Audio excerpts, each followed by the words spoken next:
एक हरे भरे खेत में एक बड़ा और पुराना पेड़ था। उस पेड़ पर एक चिद्धिया अपने छोटे छोटे बच्चों के साथ रहती थी।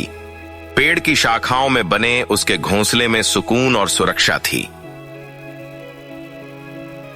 चिद्धिया सुबह होते ही अपने बच्चों के लिए दाना चुगने निकल जाती और दिन भर मेहनत के बाद शाम को वापस आकर अपने बच्चों को खिलाती। एक शाम जब वह चिद्धिया दाना चुगकर लौट रही थी, तभी बच्चों ने उत्सुकता और घबराहट से कहा, मां, आज खेत का मालिक यानी किसान आया था। उसने अपनी बेटे से कहा कि कल वे इस पेड़ को काटने आएंगे। हमें अब यहां से चले जाना चाहिए।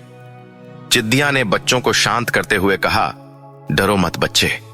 जब तक किसान अपने बेटों पर निर्भर है तब तक हमें डरने की जरूरत नहीं है। कल कोई नहीं आएगा। बच्चों ने मां की बात मान ली और चुपचाप सो गए। अगले दिन सुबह हुई और बच्चे पेड़ की शाखाओं से दूर दूर तक देखने लगे। पूरा दिन बीत गया पर कोई नहीं आया।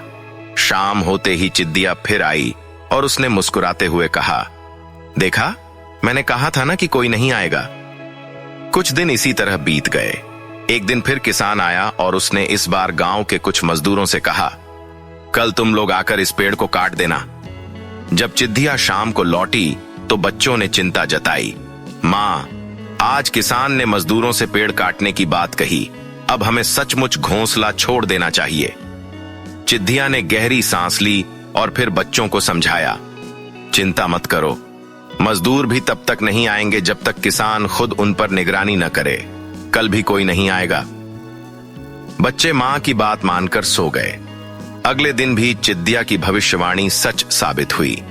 मजदूर नहीं आए और दिन बीत गया। बच्चों को अब अपनी मां की बातों पर भरोसा होने लगा था। फिर नहीं कुछ और दिन गुजरे और एक दिन बच्चों ने देखा कि किसान खुद खेत में आया और उसने अपनी कुल्हाड़ी को पेड़ की ओर देखा। उसने खुद से कहा, अब मैं ही इस पेड़ को काटूंगा, अब और इंतजार नहीं। शाम को जब चिद्धिया लौटी तो बच्चों ने घबराकर कहा, मां, इस बार किसान ने कहा है कि वह खुद पेड़ काटेगा। चिद्धिया का चेहरा गंभीर हो गया। उसने बच्चों से कहा, अब समय आ गया है कि हम यह घोंसला छोड़ दें। जब किसान खुद काम करने की ठान ले तो वह अपना इरादा पूरा जरूर करता है। चिद्धिया ने पहले से ही पास के एक मजबूत पेड़ पर अपना नया घोंसला बना लिया था। वह बच्चों को अपने पंखों के नीचे सुरक्षित रखते हुए नई जगह पर ले गई। अगले दिन बच्चों ने देखा कि किसान सच में आया और उसने पूरे उत्साह के साथ पेड़ काट डाला। बच्चों ने चकित होकर अपनी मां से कहा, मां, आपने जैसा कहा था वैसा ही हुआ। जब आपने कहा कि कोई नहीं आएगा तब सचमुच कोई नहीं आया, और जब आपने कहा कि पेड़ आज कट जाएगा तब पेड़ सचमुच कट गया। चिद्धिया ने हंसते हुए बच्चों को समझाया, बच्चों, याद रखो, जब लोग दूसरों पर निर्भर होते हैं तो वे काम अधूरा रह सकता है, लेकिन जब कोई अपने आप पर भरोसा करके काम करने की ठान ले तो वह काम पूरा जरूर होता है। इसी से हमने सीखा कि आत्मनिर्भरता ही सफलता की कुंजी है।